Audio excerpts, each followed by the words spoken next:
it's a disappointing ruling, but I think it's a correct ruling. A bombshell in the Colorado Court of Appeals. Judges tossing Letecia Stauch's 2023 conviction for the murder of her 11-year-old stepson, Gannon, over one member of the jury who decided her fate. A father-in-law of a deputy district attorney sat on the jury.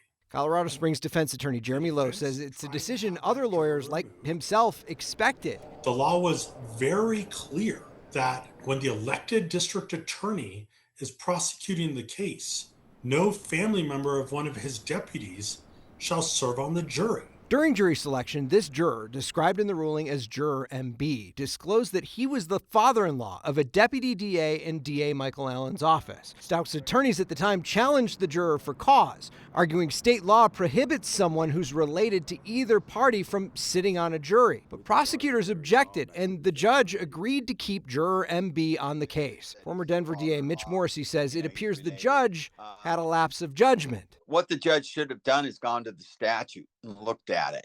And I think that judges sometimes pick so many juries. They think they know everything as far as the rules go. And this is one that just got by the judge. Morrissey's successor, former Denver DA Beth McCann, says the prosecutor on the case should have agreed to the challenge. And so to me, it's not worth taking the risk that you might have this result. So why would you take that risk in a first-degree murder case? The 4th Judicial DA told 9 News that they are currently discussing with the AG whether to appeal this decision to the state Supreme Court or just proceed to retrying the case. All 3 experts we talked to today say a Supreme Court appeal is a long shot. I would imagine there'll be a discussion about whether it's worth wasting in my opinion, wasting everybody's time to take an appeal when it seems to be pretty clear. Letecia Stauch's defense team argued that she was psychotic at the time of this killing, so the details of a retrial are likely to focus on that all over again. Both McCann and Morrissey told me prosecutors will be ready for retrial. Live in the studio, Steve Steger, 9 News.